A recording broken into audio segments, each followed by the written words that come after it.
Scoot over a little bit. Away? Yeah. Black, huh?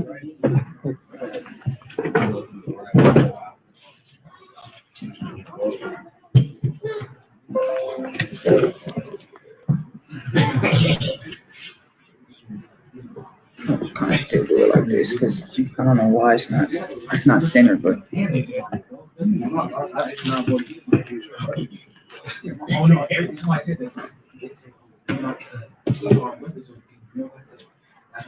Shalom, everybody online. We're about to get started in a second.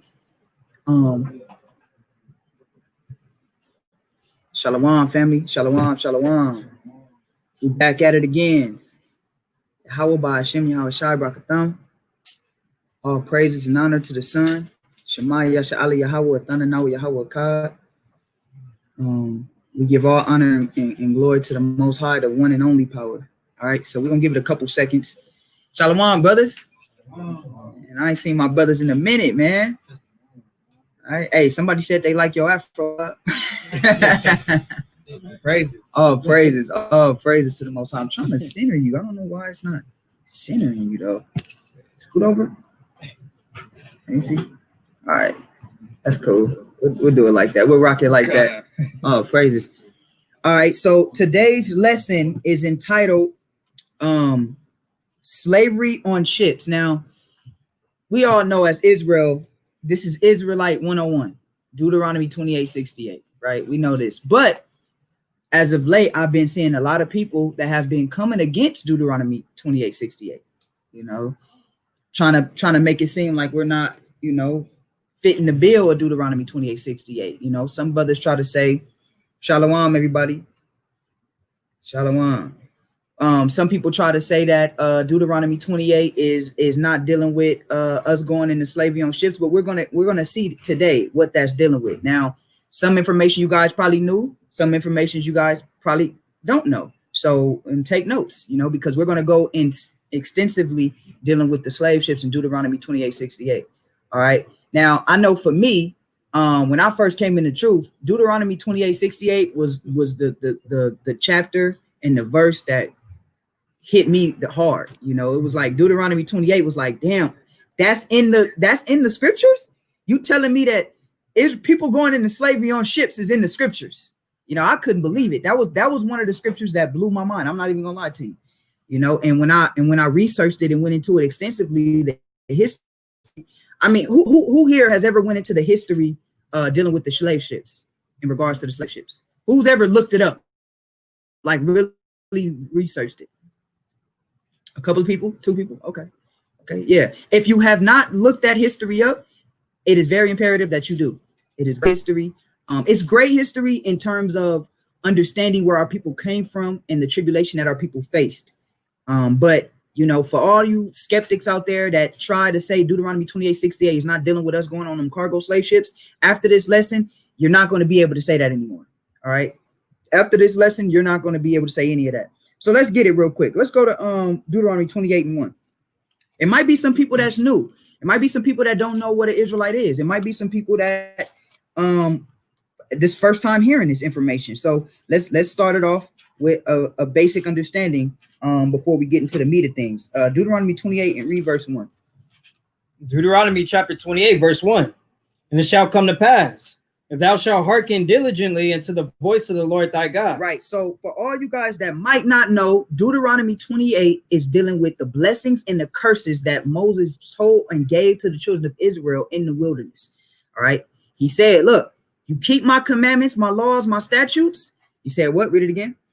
And it shall come to pass, if thou shalt hearken diligently unto the voice of the Lord thy God, to observe and to do all his commandments, which I command thee this day, that the Lord thy God will set thee on high above all nations of the earth. See, so the Most High God said, look, if you keep my laws, my statutes, and my commandments, I will set you on high above all people of the earth. Now, for everybody out there that are Christian, have a Christian background, you got to ask your pastors these questions.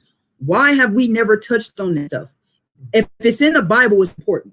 So don't ever let nobody tell you that if it's not important, to go back and understand the entirety of the Bible. See, Christians, what we like to do is we only like to stay in one space of the Bible. And a lot of us like to run to Paul's writings, as we seen yesterday. But we don't try to get an understanding of the entirety of the Bible. So when you understand the entirety of the Bible, you understand that the whole Bible is built off a premise of Israel having salvation and falling, coming back into grace, falling, coming back into grace until Christ nailed everything on the cross. But Israel was prophesied to come back into slavery before we got that final grace period, which Christ came to establish, right? Let's read that. Read. Keep reading. Verse 2. And all these blessings shall come on thee and overtake thee, if thou shalt hearken unto the voice of the Lord thy God. So the scripture says that all these blessings shall come upon thee and overtake thee. All right. So we're saying here that this is Deuteronomy 28:1. This is dealing with the prophecy dealing with if Israel was righteous, then if Israel was wicked. All right. So for everybody that's just walking in, right, we got some people walking in. We're dealing with Deuteronomy 28. Okay. Now, if you don't know what Deuteronomy 28 is, you're going to get a good understanding of Deuteronomy 28 today.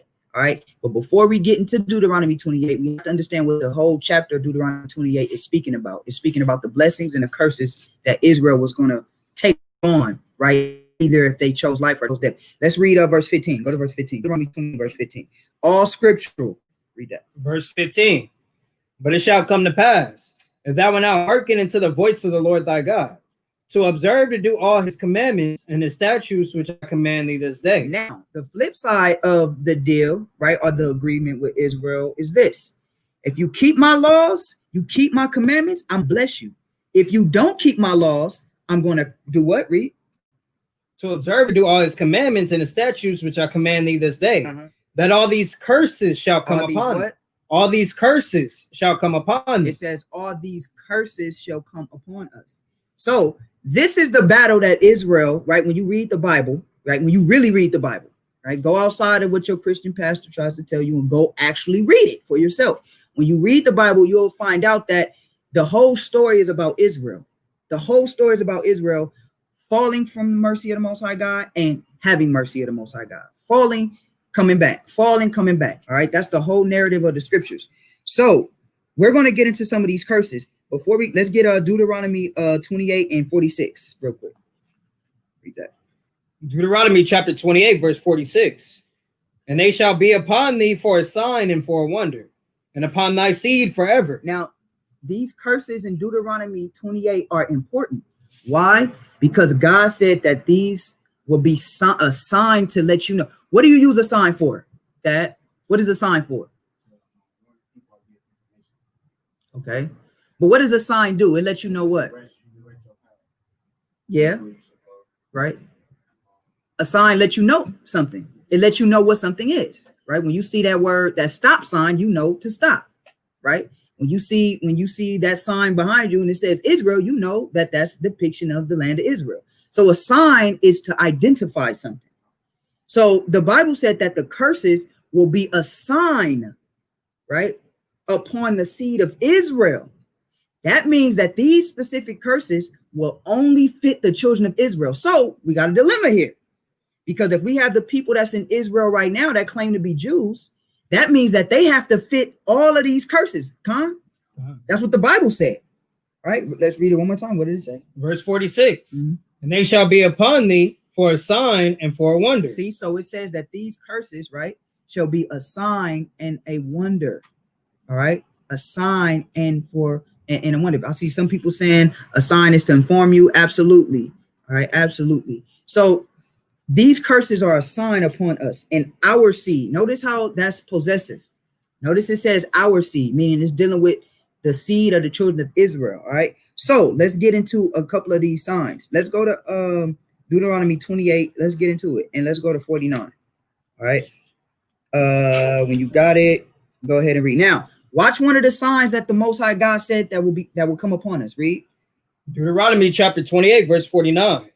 The Lord shall bring a nation against thee from far. Now, one of the curses that was promised to be placed upon Israel if we did not obey his law, statutes, and commandments is that a nation will come against us. This is important. Watch this, because this answers the question of by show of hands, right? Whoever had a thought like, you know, when you was young or something, maybe it was Black History Month and you was in class and you was, you know, learning about slavery and stuff like that. And you ever had a thought like, why did we go into slavery? Like, why did God put us in slavery?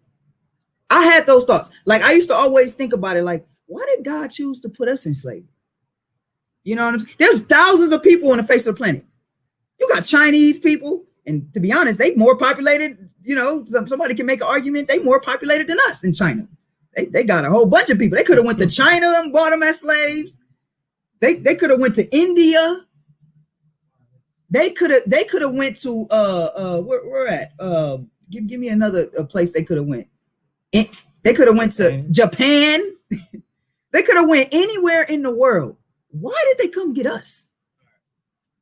It seems like it's targeted, because if you think about it, right? If you get down into slavery and the slave trade, they specifically dealt off the coast of West Africa. It was rounding up people from West Africa. And we'll get a little bit of history of that. But so whoever had those, I had those thoughts. Like, why did they? And then I used to think, you know, like hearing, you know, I was telling my wife this and she said, you gonna bring that out? And I'm gonna end up bringing it out. I used to think when I was in church, I remember I was in middle school and the pastor was preaching. It's only 2 times I can actually remember actually listening in class. I mean, in church. And this was one particular time he was talking about Israel. And he was talking about how America aids Israel. We got to pray for Israel and, you know, all of that. And I remember sitting there like, it's kind of messed up that they getting all this love and help and they special. And Black people going through all this pain and getting killed and going to slavery. And then we're going to die and go to the same heaven. Like I was confused with that. Like I still believed in God, but I was like, that's kind of not fair. So you telling me these people can rape, rob, murder, and then we die and go into the same heaven? I thought God was a just God, right? Isn't God a just God? Right? Anybody know about anybody know when you tell a person sorry, right? You tell a person, I'm sorry, right? Yeah, I'm sorry for what I've done to you, right? That means you stop doing it. We still getting killed. And not only that, but it's like, it was like a pat on the back, like, oh, get over slavery, you'll be all right. But then the Jews get look it up, Google it. The Israelis, not the real Jews, but the Jewish community, they get millions of dollars from America alone, from reparations that happened in a place that wasn't even in America. Meanwhile, they don't give you nothing, but they tell you, oh, but you can vote now. Get over it. That was a long time ago. But then they never forget the Holocaust. You know what I'm saying? So these are questions that I always thought about. Like, what is, you know, what's going on here? You know, it's kind of not making sense to me. But I got my answer in Deuteronomy 28. So let's read verse 49. Watch this. Verse 49. The Lord shall bring a nation against thee from far, from the end of the earth, as swift as the eagle flieth. It says as swift as a what? As the eagle flieth. A little fun fact. Notice it said eagle. What's America's symbol? Oh, okay. It says as swift as an eagle, right? All right. Read. Matter of fact, not even just America. What's Rome's symbol? It's Greece symbol, an eagle, and them the same people. What's America's symbol? An eagle. And why did the scripture say he shall send? Read it one more time. The Lord shall bring a nation against thee from far. From the end of the earth, as swift as the eagle flieth, a nation whose tongue thou shalt not understand. When they came to get us on them cargo slave ships, what language was they speaking? Spanish. Some were speaking Spanish. They were speaking what? English. English is a new language.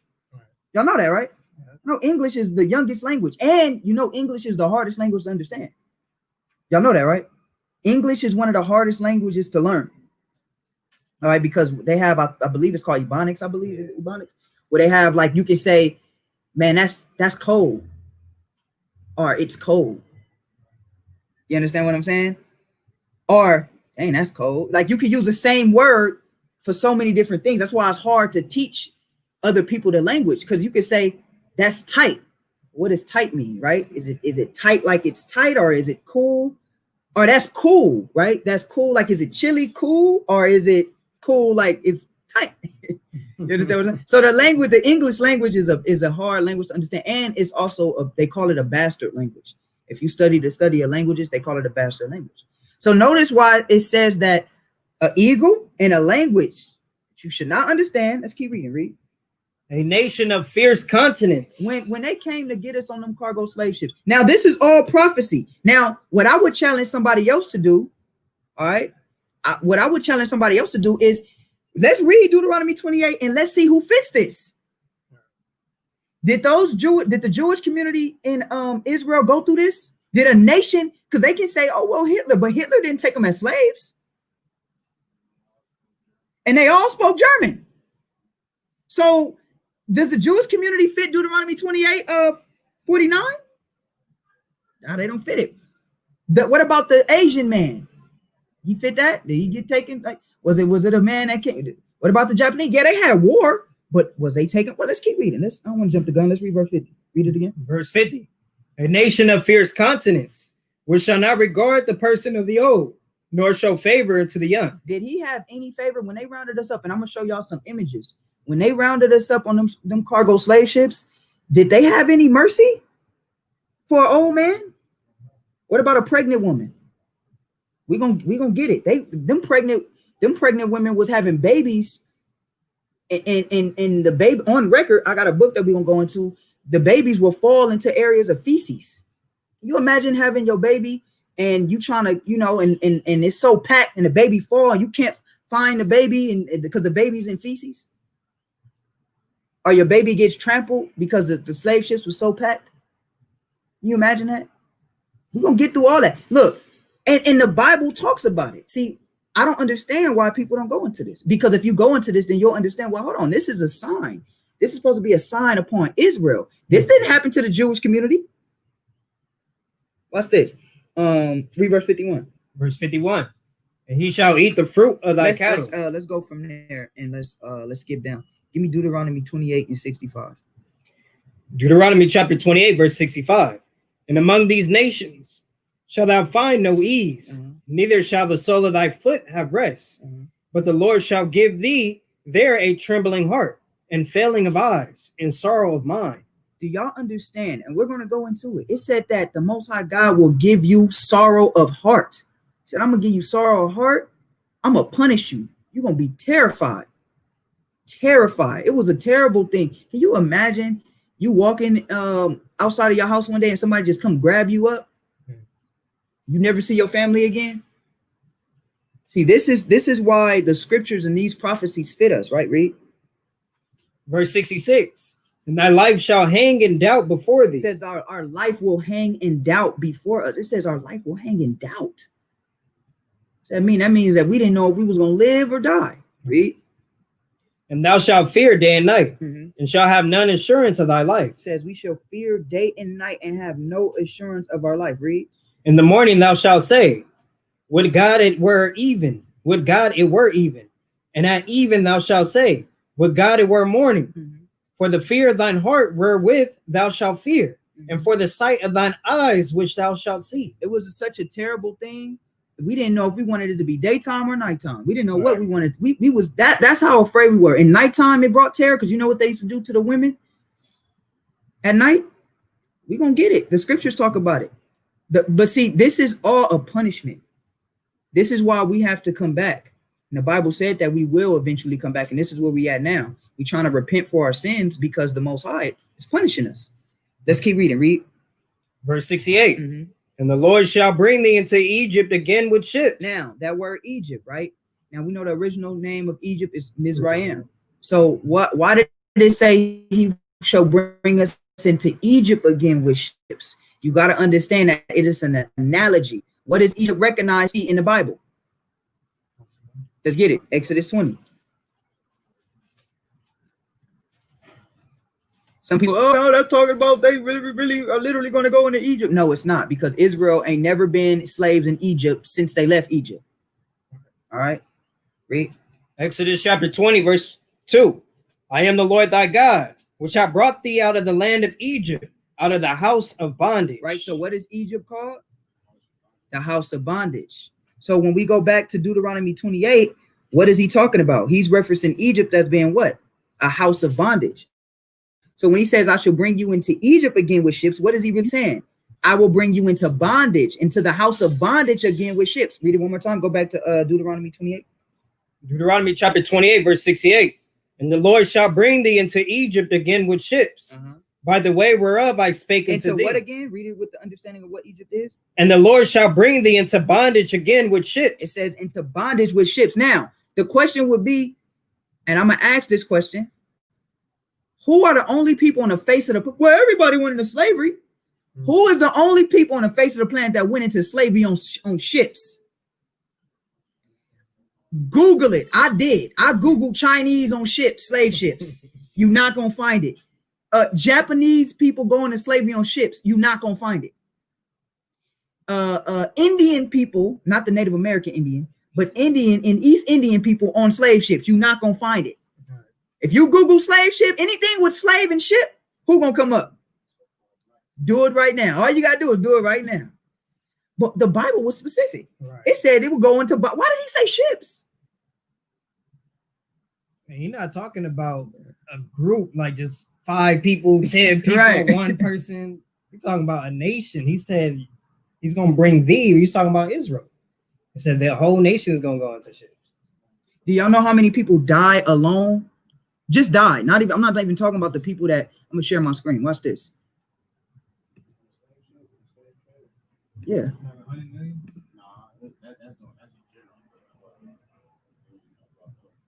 I think like 8 million, almost like 12 million on slave ship. One of those. Let me see.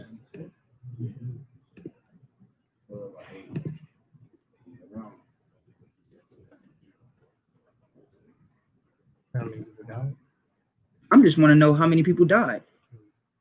All right.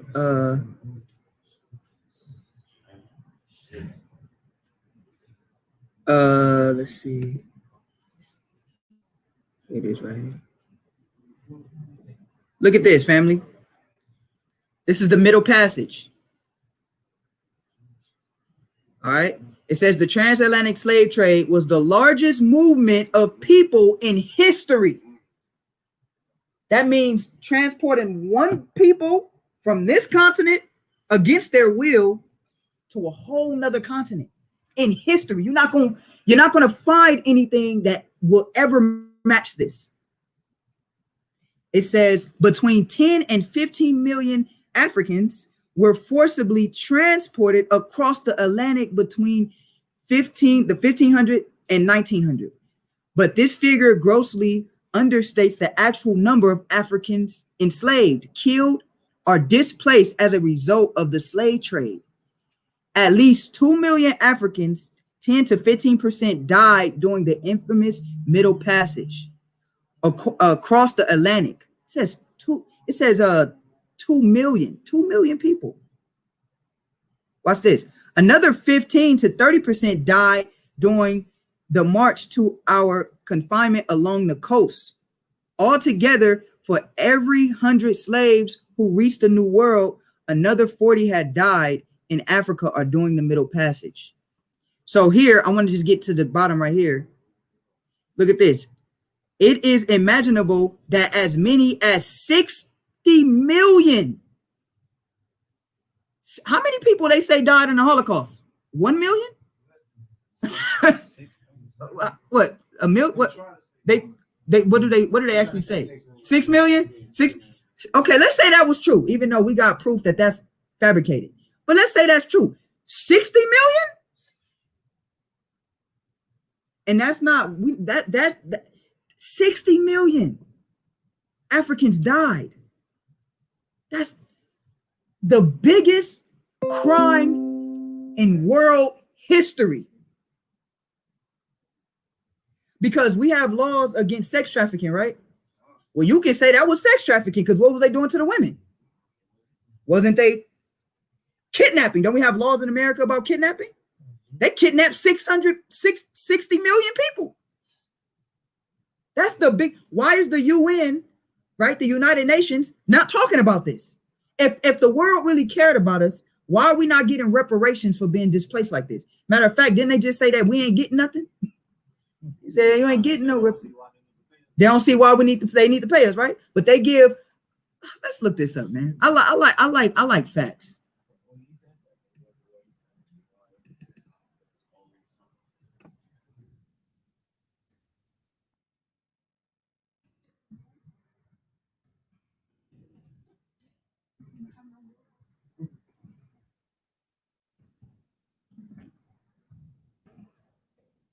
Watch this.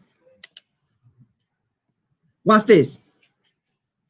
It says, despite the protests, the agreement was signed in September 1952, and West Germany paid Israel a sum of $3 billion. $3 billion?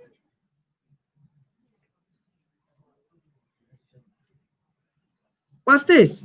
But 45 million though, 450 million was paid to the Jewish Congress. Reparations. How much y'all get? Oh, we got 12. Oh, and that wasn't even for slavery. That was for BS. And for 6 million people that died in a country that we had nothing to do with at that time, and we was going to war, but that's crazy, right? That's why, and that brings me to this next point. All right, watch this. That brings me to this next point. We had nothing to do with at that time. All right, hold on one second. Let me get back to that brings me to this next point. Let me stop sharing my screen. All right, that brings me to this next point. Read 68 again. Deuteronomy chapter 28, verse 68. And the Lord shall bring thee into Egypt again with ships, by the way whereof I spake unto thee. Thou shalt see it no more again. And there ye shall be sold unto your enemies for bondmen and bondwomen. Now, notice that it says, once we go into slavery on the ships, it said that then once we get there, we're going to be sold. What happened to us when we got over here?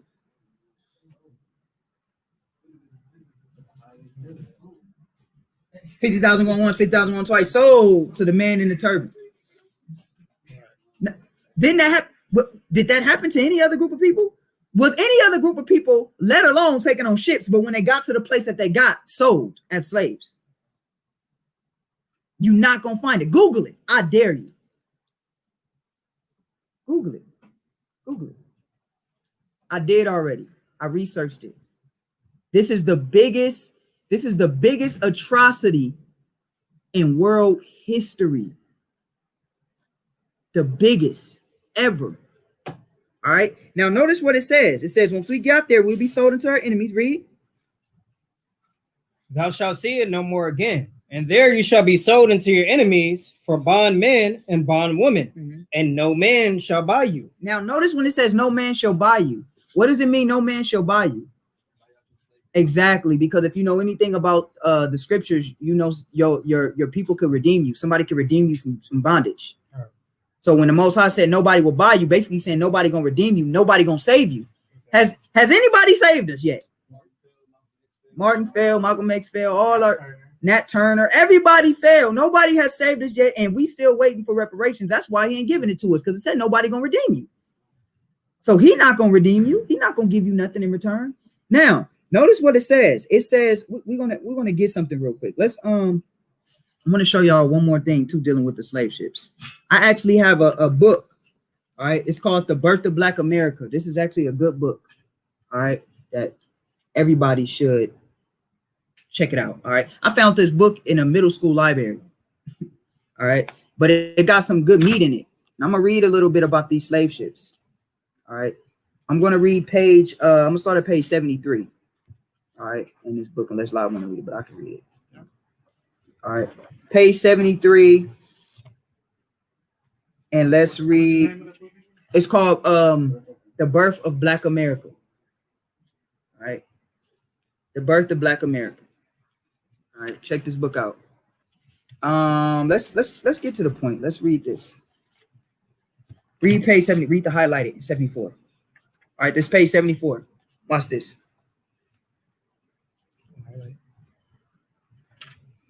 Page 74, The Birth of Black America. Kept male and female captives strictly segregated. So now, on these slave ships, male and females were kept separated, right, Reed? But they did not extend this rule to themselves. Both officers and crew usually considered the rape of a female slave acceptable behavior. You see that? It says the rape of a female slave was acceptable. That was good behavior, Reed. If the ocean crossing was fairly short and the ship's captain had brought supplies wisely, the Africans received adequate food and water. Okay, stop that. So it says that I wanted to deal with that. Let's go to Deuteronomy 22 and 25. What's the repercussion for rape? You should surely do what? Let's read that. If somebody rapes you, what's supposed to happen? Deuteronomy chapter 22, verse 25. But if a man find a betrothed damsel in the field, and the man force her and lie with her, then the man only that lay with her shall die. It says the man shall do what? Shall die. The man shall die. See that? So my question is, did anybody get repaid for the treatment of our women and all of that? Nobody got paid. Now Esau knows this. If you got some debt on you, that debt will follow you to the kids. Esau gonna make you pay that debt. You know, so there's a debt that has to be paid to the children of Israel, but we're not gonna get it. That's why he says no man shall buy. So the women were raped. Now let's read this real quick. Read that one at the bottom. On a large loose packed ship, captives were arranged on wooden racks below deck, as each individual was allotted a space measuring about 6 feet long and 1 foot wide. The racks allowed their occupants to lie down on their backs. But if the captain was a tight packer, one determined to cram in as many captives as possible, slaves would have to lie on their sides, cupped against one another like spoons, or sit between each other's legs and lie back on top of each other. Can you imagine sitting on a wooden floor, right? And you know them slave ships, if y'all go and look up and research them slave ships, which I'm gonna read a little bit about it, them slave ships was not comfortable. It wasn't like a 5-star, little cruise or something like that. These were what? Have y'all ever been on a sailboat before? Or like one of those old boats? I have. Them boats is not like comfortable. Them boats is wooden. You been on one of those? I have too when I was younger. Yeah, for real. So imagine being on the bottom of the deck where they wasn't supposed to even have at the bottom of the ship. That's not where people normally was supposed to be kept. That's for like storage. So if you could just imagine how the ship itself was not comfortable, imagine being at the bottom of the storage for, I think it was like a year and a half to get to America. Can you imagine being on a ship for that long in that conditions? And sisters, when you had your menstrual cycle, it wasn't like that was like, oh, the sister bleeding. Come on, sis, come up to the top. You had to sit there and bleed. That's all that was going down on these slave ships. This is the fury of the Lord, though, because we disobeyed the Most High God's commandments. What other people can attest to this, that this happened to them? Who? Show me one. Well, all people have slaves. Not like this. This is called chattel slavery. There was no such thing as chattel slavery prior to this. Chattel slavery means that you were subjugated to an animal. In history, if you look up the world of slavery in history, slavery at sometimes wasn't even seen as a bad thing, because if you was with your master and you was fine. It was a lot of slavery was amongst the culture during times, especially when Israel was in power. We had laws on how to treat our slaves. We didn't rape our slaves women. You understand? That's all it was. If you look up the Arabic slave trade didn't get bad until the transatlantic slave trade. The Arabic slave trade is where the Arabs, y'all know the Arabs had us as slaves too. And they treated us pretty bad too. But they were nothing compared to what the white man did. That's called chattel slavery, where you was nothing but an animal. No, not to be seen nowhere in history. All right. So let's read from there. Keep reading. Slavers did not like to waste cargo space on ventilators. As a result, air in the hold was often so foul that candles would not stay lit there. Air was so bad that when you light a candle, it was so bad that basically the air was thick. You couldn't even keep a candle lit. So it was dim. It was dim down there. So it wasn't like you could see. It wasn't light. It was dark. It sounded like hell. Can you imagine the sounds on the ship? All the people crying, sick, all that. Can you imagine how loud it probably was to have 500 people at the bottom of one place stacked on top of each other like that? And mind you, if somebody died next to you, who knows how long it took the crew members. The crew members probably like, I ain't going down there. Crew members probably was like, man, I hate going in there, you know? That's how bad it was. That's how bad it. That's the fury of the Lord right there. That's that Ezekiel or the Most High. That's the fury. I'm gonna show you. But this never happened to any other people but us. This is why it made me feel like liberate. When I found this out, it made me feel liberated. You know, like, wow, you know, at least I know the reason why it happened was because my Lord actually does really care about me, but I'm disrespecting him. It gave me the answers that I was looking for. Let's keep reading. Read. To keep the ship from swamping during storms, the crew blocked off whatever air openings there were. So y'all ever been in a room where it was stuffy? Y'all ever been in a car or been somewhere it was stuffy and then somebody passed wind? Somebody passed gas?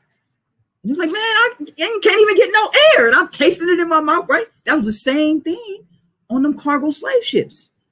Can you imagine? They blocking off holes to keep from flooding. You can't even breathe down there. Y'all ever smelled the smell of feces mixed in with menstrual cycles, mixed in with dead bodies? Y'all don't even know what that feel like, do you? That's exactly what our people went through. And this is thus says the Lord, right? Read. And captives sometimes smothered before the weather cleared. Mm-hmm. Read. You jump down. Yeah, read right here. Mm-hmm. Many contemporary observers describe slave holds, but Alada Equeno, who was born in Benin, now part of Nigeria, in 1745 and was captured as an 11-year-old boy, gave a first-hand account in his autobiography, The Interesting Narrative of the Life of Alada Equeno, or Gustavus Vasa the African, written by himself, was published in 1789, several years after the author's emancipation, according to Equeno. Read right here. The closeness of the place and the heat of the climate added to the number in the ship, See that? So it was hot, right? And it was crowded, Read. Which was so crowded that each has scarcely room to turn himself. It's scarcely, you couldn't even turn yourself. That's how tight it was, Read. Almost suffocated us. It said almost suffocate. You die of suffocation. That's how bad it was, Read. This produced copious perspirations, so that the air soon became unfit for respiration. That means that the air was toxic. That means that you couldn't. That means that in today's time, they will go down there with respirators. That's how bad the air was. We gotta be a hell of a people to survive that. Do you understand what we went through to survive that? What kind of people can survive that? Man, you talk about post-traumatic stress disorder from going to war. Imagine that post-traumatic disorder they had. You understand? And I'm gonna do a lesson shortly called post-traumatic slave syndrome, and I'm gonna show a clip actually of a sister that actually talks about it, but she directly relates the condition of why we act the way we act to slavery. Right. So you know how our women like to be glorified as being, hoes and stuff like that? That's what we were taught in slavery. In slavery, what did they used to call the female? A nigger wench. Go get the nigger wench. And the nigger wench is going to dance for us. Now, at first, you had to beat the nigger wench because the nigger wench will bite you. She'll fight. But then eventually she'll humble herself down and she'll get it together. And then what happens is she'll teach her daughter to be another nigger wench. Her daughter teach her daughter to be another nigger wench. And now in 2020, we all like to be hoes and thoughts. Because our family passed that down. Why you talk about gang banging? Where does gang banging come from? Gang banging is a direct reflection of slavery too. Because what did they do? They turned the house Negro versus the field Negro, the light-skinned slave versus the dark-skinned slave. You dark, you black, you this, you know why we talk about each other like that? It's a direct relation to slavery, where we hand down those toxic traits that we learned from slavery. Everything we do. Why do you think Mayweather and all these cats be flaunting money the way they do? They do that because they never had money. So when you never had money, you don't know what to do with it but flaunt it. Why don't white people, you don't see white people, Asian people, and nobody flaunting change. I think Kendrick Lamar said that on this song, Vanity Slave. For 400 years, we never had nothing. So now we got something, we don't know what the hell to do with it. We buying Bugattis, we buying all type of stuff, and then we broke shortly after that. I think Mike Tyson buying tigers and all type of stuff. We don't know what the hell to do with it because of slavery. We're not conditioned. Now, white people, you know what they're gonna do? A white person, you know what he gonna do? He gonna buy an apartment unit just like this with 400 tenants. He ain't never gonna be broke. Equity. That's what they doing. You know, but all of that is a direct relation to slavery. All right. So let's go from there real quick, and let's go to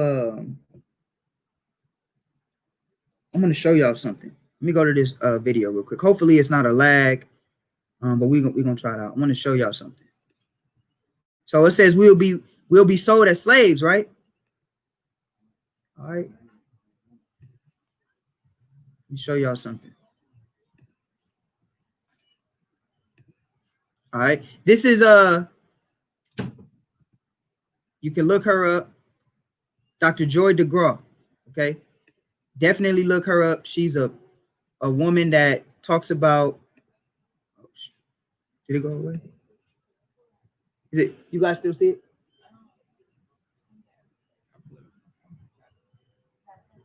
Okay. Yeah, it's on there. It's on there.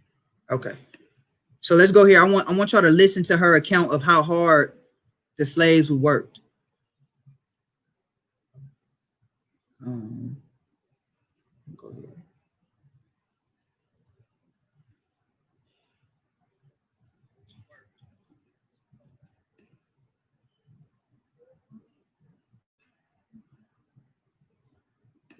Because, you know, he fathered. Let she play? Sally Hemings. Is it turned up? It's a lag. No, I'm gonna pause this. I'm gonna be quiet. I'm gonna pause it. They won't hear it. They hear it, but when you mute it on there, they don't hear it. Let me see. Let me see. Play. Hold on.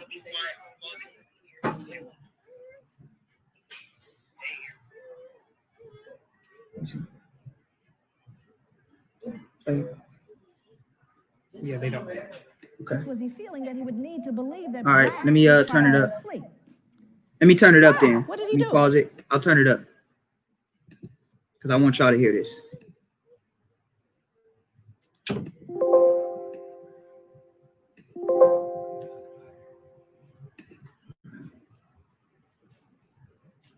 So I'll start at Well, this was inconsistent with his behavior. Because, you know, father, slave, Sally. So it didn't smell that bad.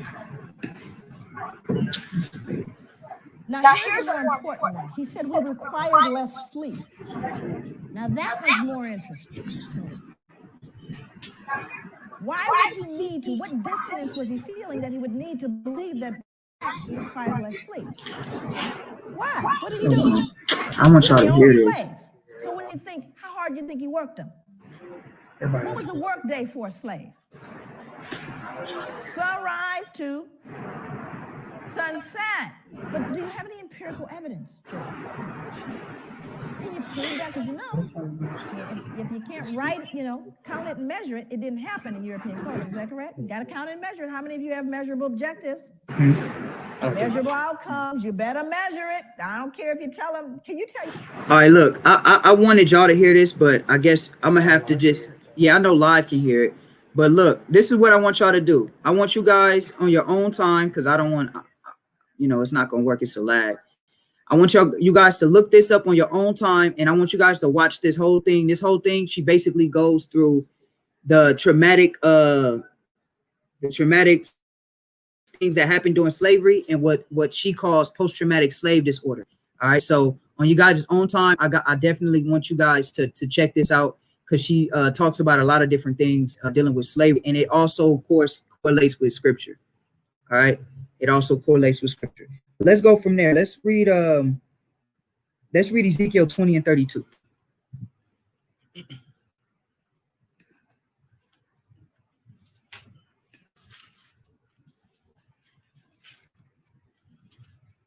Yeah, look that up. Ezekiel 20 and 32. Ezekiel chapter 20, verse 32. And that which cometh into your mind shall not be at all, that ye say, we will be as the heathen, as a See family. that? You see what our people wanted to do? What did we want to do? We wanted to be like the heathens. We always want to go against God. Even today, we don't want to do anything that is in correlation with God. We always want to go against what's righteous. We want to be like the rest of the world. We want to be like whoever else, the white man or whoever. We want to be like them instead of going into the ways of the Most High God. And this is what our people always did. And what did the Most High say he was going to do for us doing that? Read. We will be as the heathen, as the families of the countries, to serve wood and stone. As I live, said the Lord God, surely with a mighty hand and with a stretched out arm and with fury poured out will I rule over you. So God said, because of that, he said, I'm going to rule over you with fury and a stretched out arm. Was that fury that we went through on them slave ships? That's the fury of God. Because you know that can't be man, because not only was it so atrocious, but people lived through it. So that was the Most High God wanting people to live through that. That is fury. He said with fury poured out. So the Most High was angry at us. He was very angry at us. Let's go from there. Let me show y'all something. Go to Deuteronomy 28:48.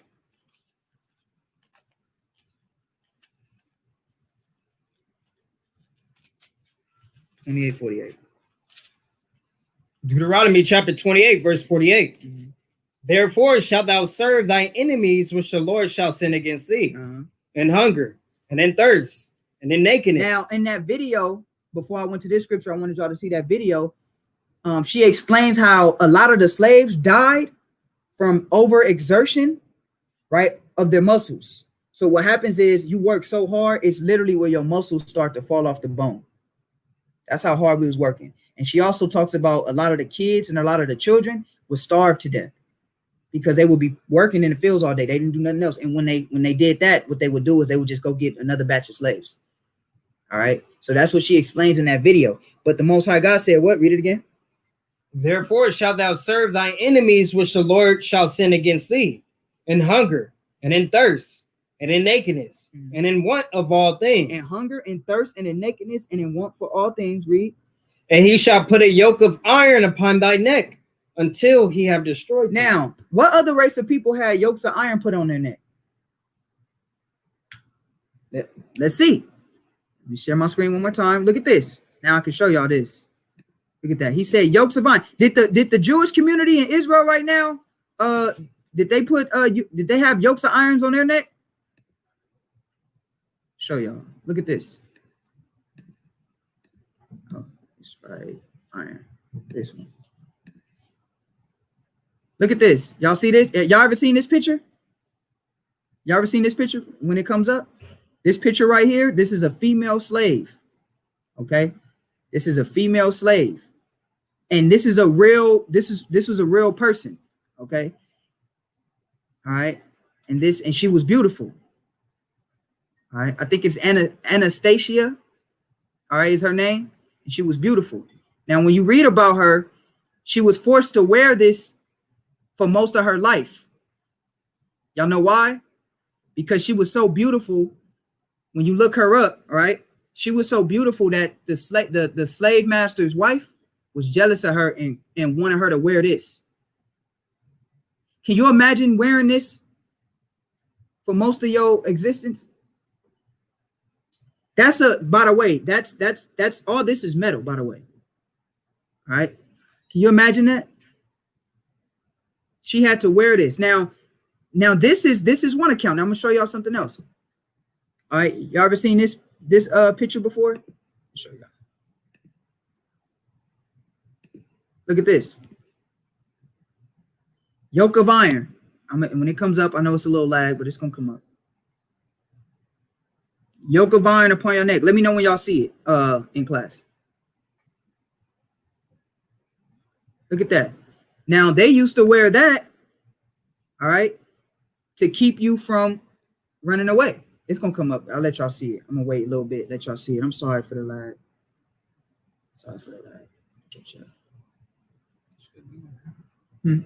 Yeah, there it is right there. Y'all see it? Y'all see it? Oh, oh, okay. Yeah. Well, it'll come up for you guys that's just looking. But that's what they used to have upon our necks. And I'm gonna read something from this too, real quick. All right. It'll come up. So it says slave owners had surprisingly sadistic ways to punish or prevent repeated runaways. All right. So the way they will punish you is they will put this on your neck. All right. And they will have it. Some of it will have bells on them. Some of them will have bells or whatnot. So if you're running, this is heavy. So it's hard for you to run. And also, too, it like if you see the little things that stretched out, it would snag on trees. So you couldn't get away. So if you're running in the forest, there's nothing you could do with that thing on your neck. Now, this is yokes of iron that they will put on our neck. Now, the question would be, the scripture says, until he have destroyed thee. Do they put this on our neck anymore? Why not? Because we fully destroyed. We comfortable. Now, notice the scriptures give great detail. Notice it said that they will put yokes of iron upon your neck until they destroyed you. So what other people had yokes of iron on their neck like this? Name me one. Let's get another one. This is another one you can look up. All right, this is an illustration. It's going to come up. This is an illustration. All right, y'all see this? When it comes up, you'll be able to see it. But it's basically a face mask, and it literally covers your head. It covers your whole face, and it's all metal. All right, all of this is metal, iron. So y'all know how heavy iron is, right? Iron is very heavy. So imagine having this upon you, right? You having this entrapment upon your neck. How do you think you're gonna be able to run or move or anything like that? And I'm claustrophobic. I don't like things on my neck and stuff. So can you imagine the claustrophobia that they would get for having that on their neck like that? And when you guys see this one, I know on the TV it's a little slow. I know on the phone it's quicker. But when you guys see it on the TV, you'll be able to see what I'm talking about. It's literally like hell to have that on your neck. That was like a punishment. And notice they said it was they had sadistic ways to punish their slaves. The scripture says that this will happen to the nation of Israel. Now, remember, it says that this will be a sign upon the seed of Israel. That means that this only will happen to Israel. So who else can say that they went through this or their people went through this? Who else can say that their people went through this? All right, by a show of hands, who can say your people went through this? But didn't it say that it will be a sign upon the seed of Israel? So that's why when you talk to anybody that, you know, the Jewish community, right? They don't fit none of the prophecies. Let's go to real quick, Isaiah 58:1. Let's go there real quick. All right. So yeah, so you guys can see this is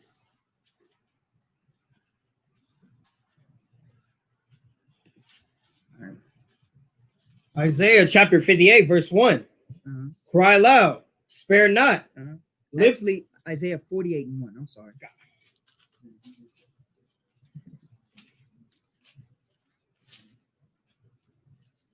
Isaiah chapter 48, verse 1. Hear ye this, O house of Jacob, which are called by the name of Israel, and are come forth out of the waters of Judah, which swear by the name of the Lord, and make mention of the God of Israel. Read verse 3. Go to verse 3. Verse 3. I have declared the former things from the beginning. So who all believes that this Bible right here is a book of prophecy? If you don't believe that this is a book of prophecy, all you got to do is read Deuteronomy 28:6-8. Because did he not say that a people were going into slavery on ships? Did it happen? Did he not say that it will be a yoke of iron upon your neck? Did that happen? So, and I'm going to show you something else in more detail after this prophecy. So these things were foretold from the beginning. All right. Watch this. Read. I have declared the former things from the beginning, and they went forth out of my mouth, and I showed them. I did them suddenly, and they came to pass, because I knew that thou art obstinate, and thy neck is an iron sinew, and thy brow brass. Now, all he's saying here is Israel hard-headed. They not going to believe you. He like, y'all wouldn't have believed me unless I said it before it happened. And I'm going to show y'all something. He said, look, I don't believe none of that. So the Most High said, and I had to say it before, so then it can happen, and then you can say, oh yeah, you told me that before, and it didn't happen. That's what God said, because that's how hard-headed Israel is. Read. I have even from the beginning declared it to thee. Before it came to pass, I showed it thee, lest thou shouldest say, mine idol have done them, and my graven image and my molten image have commanded them. See that? So God said, I have to show you guys before it happened so that you could believe me. Let me show you guys something that he said was, and it happened. And he said it before it happened to us. Let's go to Joel chapter 2. And let me ask y'all a question. Who all knows who was a part of the triangular slave trade? If you don't know, it's okay. Yeah. Who were the specific nations that took part? Yes. Say it again. Right. Those were the main people. Everybody had a hand in it. Everybody was profiting from it. But the main people that profited from it was the Arabic man, the African tribes that we dwelt among, right? And the white man. I'm going to show y'all something. Read Joel chapter 2, and you know what I want, right? Yeah. Just go to, let's see. Start at verse,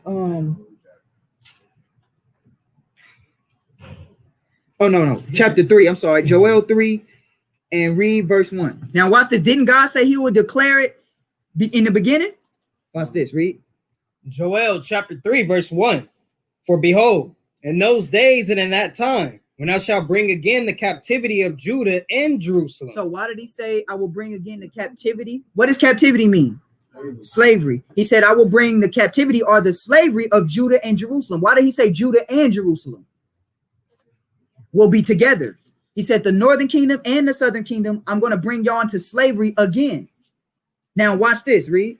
I will also gather all nations and will bring them down into the valley of Jehoshaphat. The valley of Jehoshaphat is just the valley of judgment, read. And will plead with them there for my people and for my heritage Israel, whom they have scattered among the nations and parted my land. Was black people scattered amongst the whole nations? You got people in England, black people in England. They just got an accent. You got black people everywhere. They black. So everywhere. You literally got us everywhere. But we think we different because we in the same like Belize and all over the place. Well, I'm Belizean and I'm Jamaican. And we all the same people. We was taken from the same place and transported from the same place. Right? So we got scattered everywhere, right, Reed? And they have cast lots for my people. Now, what does cast lots means? Cast lots is another word for auction. Did they auction us when we got here? Let's read that. Let's get it in account. Now, this is in the book of Joel. The book of Joel was written, the prophet Joel was living in the world before we went into slavery. Doesn't this sound exactly like what happened to us? What's this? We're gonna keep reading, but I want to show y'all something. It says cast lots. All right. Read this right here. Page 88. Read that. Page 88 of the right here. Page 88 of the Birth of Black America. Both newly imported captives and those who were being resold were auctioned off. Proceeding were auctioned off. Didn't it say that when we got here we'll be what? Sold. That's like, didn't we read that in Deuteronomy 28? It says that when we got here we'll be what? We'll be sold. When we got here, what we was auctioned off. We were sold. Didn't Joel just say they would cast lots for my people? When we got here, what did they do? Cast lots means to bid. What did they do to us? Read it again. Both newly imported captives and those who were being resold were auctioned off. Preceding the auction was a viewing period of several hours, during which potential buyers inspected the slaves. Notice it's in that order. Slave ships brought to a place we didn't understand, sold. Notice it's in that order. It's not even in a different order. Y'all notice that? It's exactly the order the Bible said it was. Now think about it. Your whole the whole transatlantic slave trade is talked about in the Bible. That's what we reading. We reading that. Yeah, that's why it blew my mind when I first came in the truth. And I'm like, why did they not tell us that this was in the Bible? Right. This is Black history. This is Black history. What other people can say they went through this? Nobody. And we reading it in the Holy Bible that grandma has sitting on her counter. And I'm like, Granny, we never read this. Well, we never read that our slave trade was told to us. Now let's watch this. Read, go back to 3. Joel 3. Joel chapter 3, verse 3. And they have cast lots for my people, and have given a boy for an harlot, and sold a girl for wine, that they might drink. Look up the term butt breaking. You know what they did to the little boys? They got a term called butt breaking. Butt breaking is when they, rape the little boys. Yeah, that's what they did. It's a movie you can look up. I'm not gonna show it on here because I don't want them to flag my video. It's called Goodbye, Uncle Tom. And there's a scene in there where they would paint the boys in gold and all type of colors and have them naked. And a white slave owner in this particular scene. If y'all think Roots was bad, no. Goodbye, Uncle Tom. Give it to you raw. It's a movie. It's the old movie that they banned from America. They banned it out of America. It's on YouTube though. You can find it on YouTube. It's called Goodbye, Uncle. It was so bad they banned this movie from America. That's how bad it was. Facts. Yeah. It was bad too. It's bad. It makes you, because it's bad and it's old too. It's not like up to date in it. But what they did was they will paint. It was one because they expose a lot of stuff that they don't tell us what happened in slavery. Like they don't tell you they use our kids as alligator bait. I know that recently got out online, but that's not something they told you in Black History. They didn't tell you they would take the little kids and throw them in the water to use them to catch alligators. Go ahead. No, I just learned one thing yesterday. How when how now people be like, let's have a picnic. Oh, pick a nigga. It used to be pick a nigger. Mm-hmm. That's what you. Yeah, they don't tell you that. They don't tell you like all those old cartoons. Y'all ever seen like the old Mickey Mouse and all that? Where there was cartoons around that time that was blackface. And they would talk about it. So they don't talk about this stuff. But Goodbye, Uncle Tom kind of exposed a lot of stuff. So they banned it. But you should go check that movie out. But nonetheless, it says that they will give a girl for wine and a boy for a harlot. They did that. They traded us too. They will also trade. They'll say you had a child. They'll be like, all right, well, I want something you have. Well, give me one of your healthy niggers' babies. Okay, take the baby. It's nothing you can do. They're gonna take your baby and give it to somebody else for a trade. What other people that ever happened to? The scriptures say that will happen because didn't they say give a boy for a harlot and sold a girl for wine? Let's keep reading. Watch this. Read. Joel chapter 3, verse 4. Yea, and what have ye to do with me, O Tyre and Zidon? Where's Tyre and where's Zidon? Okay, read. And all the coasts of Palestine. Who stays in Palestine? The Arabs. Pay attention. Who was a part of the transatlantic slave trade? Africans and Arabs. Who's he talking about right here? African and Arabs. Was Joel written before our slave trade? Absolutely. This is prophecy. We reading something that happened to us. It came to pass. That's why God said I had to tell you before it happened. Watch this. Read. Will ye render me a recompense? And if ye recompense me, swiftly and speedily will I return your recompense upon your own head. Read. Because ye have taken my silver and my gold, and have carried into your temples my goodly pleasant things. Who has the Holy Land right now? Well, before the Caucasian man got the Holy Land with the Balfour Declaration, who had it before him? The Africans and the Arabs. They had it. So what is he saying? He's saying you took my silver and my gold because when we got kicked out of Jerusalem in 70 AD, what did they do? They moved in. Right? Watch this. Read. The children also of Judah and the children of Jerusalem have ye sold into the Grecians. Now, who are the Grecians? What are we reading right now, though? What are we reading? Show me another people that got sold by Africans and Arabs to the white man. I'll wait. Show me. Then this book too is another book. It's called Christopher Columbus and the African Holocaust. This one right here. This shows our institutions when we was ruling to the part where the Africans and the Arabs became jealous, to the part of them putting us into captivity to America. And then it breaks down the European capitalism and all that stuff. So that's another, it's in history. The Bible backs itself up. The Most High provides prophecy, but then you can read it in history too. It's not a secret. Right. So why do our people fight so hard that we not the children of Israel when you see prophetically the Bible was pointing to who? But who? Black and Latino, because I'm gonna show you too. The Latino people or the Native American people went into slavery on ships too. And we can read it in this very book. Matter of fact, let's bring it out real quick so I can show you, because there's a lot of people that remember he said Judah and Jerusalem. Let's read this real quick.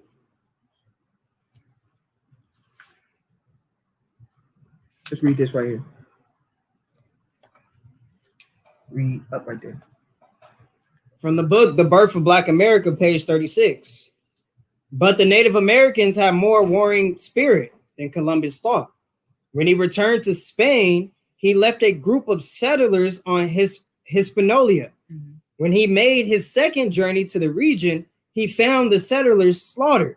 But Columbus never gave up the idea that the people of the New World. So read this right here. Skip to the point. In the late 1490s, he sent 500 Caribbean natives as a gift to Ferdinand and Isabella, mm-hmm. who informed him that he was to convert the Indians to Christianity, not to enslave them. Mm-hmm. But what did they end up doing? They still end up enslaving us. But you see that we went into slave ships. Now watch this. Read this right here. Read this right here. Page 38. The labor provided by African slaves at this time was tiny compared to that provided by Native Americans. So before they enslaved us in numbers that they was enslaving us as, who did they enslave first? The natives. Read. But Spanish colonists were already experiencing difficulties with Indian slaves. Mm-hmm. Indians generally knew the territory better than their Spanish overlords, mm-hmm. making escapes and rebellions much harder to prevent. Mm-hmm. In addition, Native Americans were extremely susceptible to smallpox and other diseases that were common in Europe and Africa, but had not previously existed in the Americas.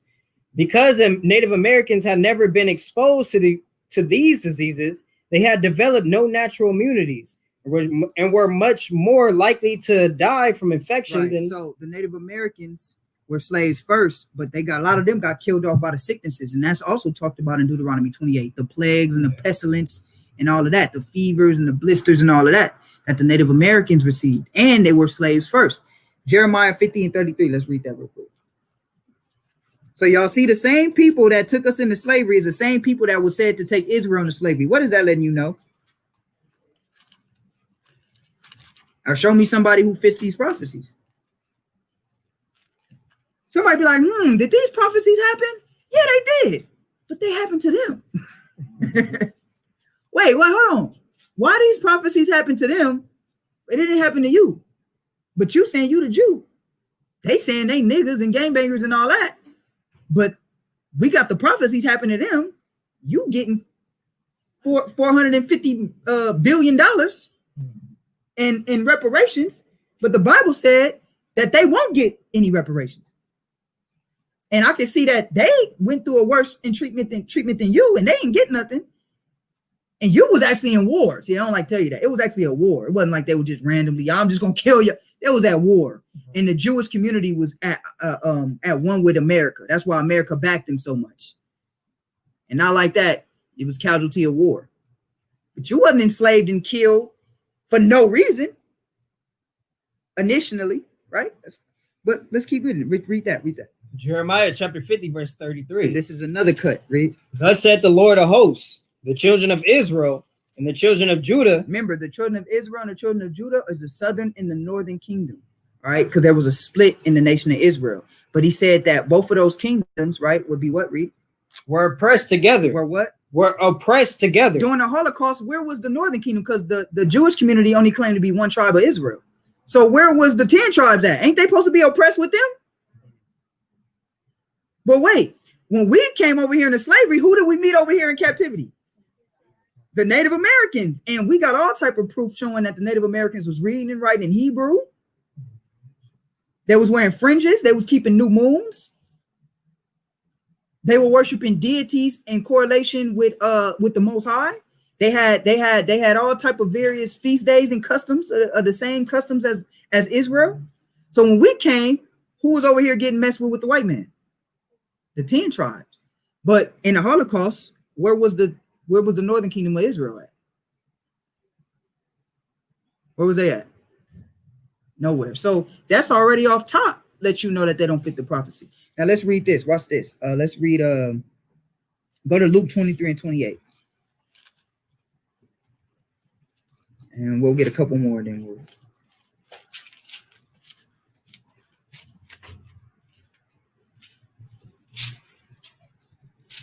(23 and 28). Now watch what Christ said. Luke, who believe in Jesus in here? All right, watch what Jesus said. Read.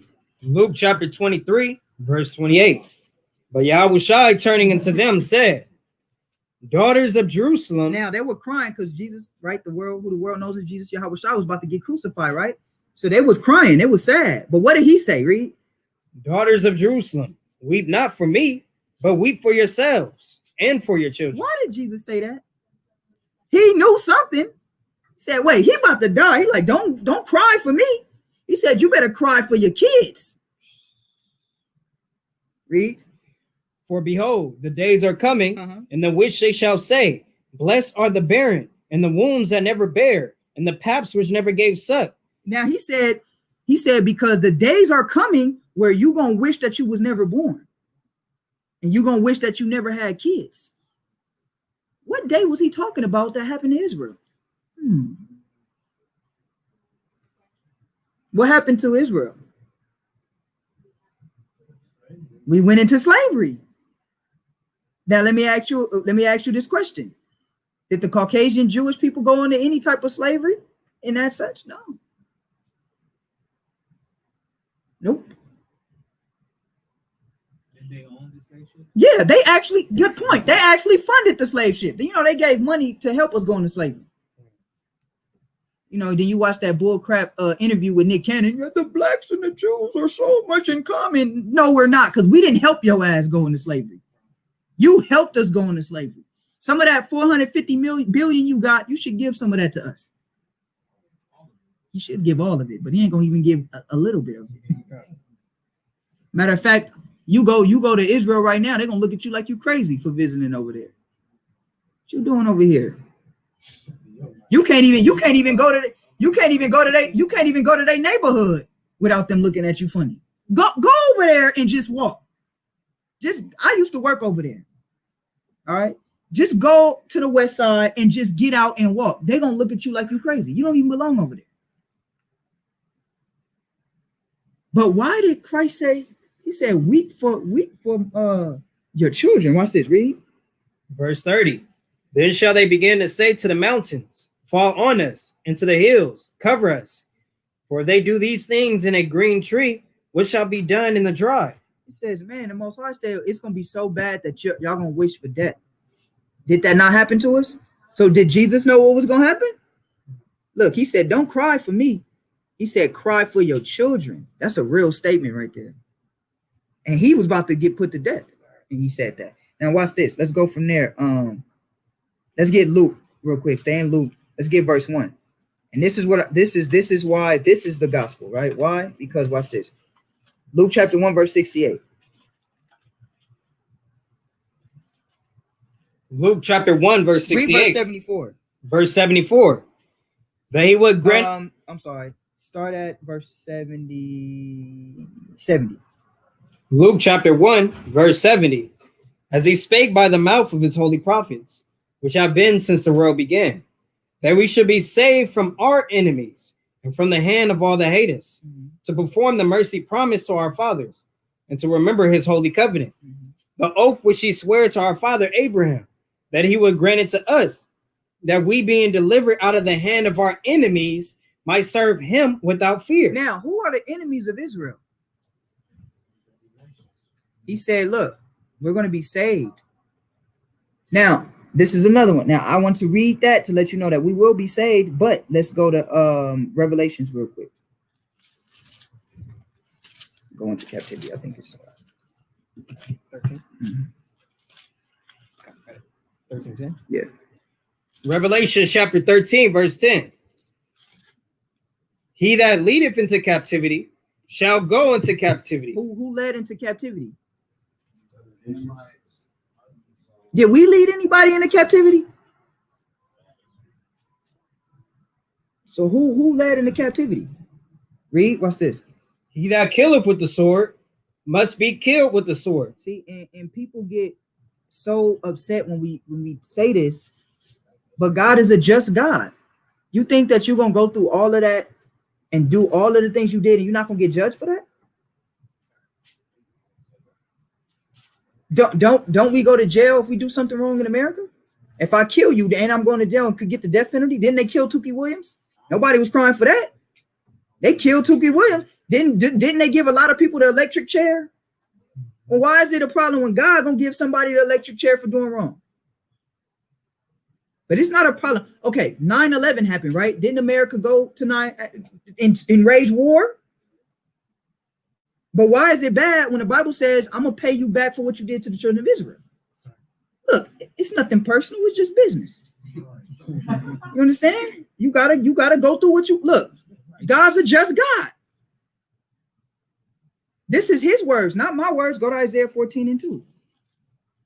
Because now you think you're gonna do something to my child and I'm not gonna repay you back for what you did. Yeah, my child is acting up, but I still love my child. Right. Most High God said, look, I'm still gonna have to repay the other nations for what they did and save the remnant of Israel that's gonna be saved. Read that. Isaiah chapter 14, verse 2. And the people shall take them and bring them to their place. And the house of Israel shall possess them in the land of the Lord for servants and handmaids. Mm-hmm. And they shall take them captives. Who captives they were. It says they're going to take what? Captives of what? Who captives they were. Khan. Now go to Isaiah 14 real quick and read verse 21. Isaiah chapter 14, verse 21. Mm-hmm. Prepare slaughter for his children, mm-hmm. for the iniquity of their fathers. Now, well, that was my father. That wasn't me. Well, God, that's not how God works. God will punish you from your generations. That's what he told Israel. He said, if you sin, I'm going to punish you to the second and third generations. So guess what? You still got to repay for what you did with your forefathers. Because guess what? You still reaping off what your forefathers got. You ever, if somebody ever asks you, well, it wasn't me, it was my ancestors. Well, okay. You know that $1 billion company you got dealing with cotton? You know that cotton industry that your family handed down in the family? That my ancestors built, picking it? You should give me half of that company. Really, all of it, but I'm just being diplomatic. They can't even give you half. You got somebody, I remember one time, it was a rich dude in a Bugatti, Edomite dude. I'm sorry for what my ancestors did. Come help me, give me some of that bread. Give me some of that bread. Y'all know modern medicine? Y'all know that? What about the Tuskegee experiment? Did they pay anybody back for that? That's kind of fairly recently. And they shot everybody up with syphilis. Did they pay anybody back for that? Use you as guinea pig. What about y'all got to look up the shoemaker awl. The shoemaker awl is a tool that it's like an old school tool. It's like metal, but it's something that you use to make shoes with. It's a dude named Hiram Sims. He would take babies and experiment with them, and he would stick that thing in their head because he said that our heads was like disfigured. So he would try to, I gotta realign their head. So he would stick that in a baby's head, in the skull of a baby, to try to, even though nothing's wrong with our head. But this is Hiram Sims. Look him up. He's a medical doctor, and he's respected in the medical field today. But why nobody telling you that he did medical practices? Cut women open alive, gave them anesthesia or some type of medicine to keep them from feeling or dying. Cut you open, experiment with you, and sew you back up. He did that to women to figure out how a woman's reproductive system worked. So you know who should be getting paid by the medical field? The black woman. You know when y'all go get them vaginal checkups and they know all of that about you? That's from slavery when they took you and they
I promise, Israel, I'm back, but I am going to fix this. I promise. I gotta fix my computer. Sorry about that. Sorry, family. I gotta fix this computer, man. I'm going to fix this. This is not going to happen again. I'm going to fix this by this week. I got to get my computer clean. But let's read this last verse. Let's read that. Ecclesiasticus chapter 25, verse 7. Mm-hmm. There be 9 things which I have judged in my heart to be happy. Mm-hmm. And the 10th I will utter with my tongue. Mm-hmm. A man that have joy of his children. Right. So, it's a happy thing when a man, sees his kids, right? That's a joyous thing, right? And he that liveth to see the fall of his enemy. It says what? And he that liveth to see the fall of his enemy. God said it's a great day to see your enemies fall. Why is it people saying, no, you gotta love your, because that's not what it's talking about. God said it's gonna be a great day to get back what we deserve back from him. He compared it to the joy that a man sees with his with his kids. Right? So we do have something waiting for us, Israel. We have to endure. We have to come back unto the commandments of God. Live righteous the best way we can. Live righteous the best way we can under these laws, statutes, and commandments. And hopefully the Most High see us chosen. So that I'll end class there. All praises. All praises. We're gonna sorry, family, my screen.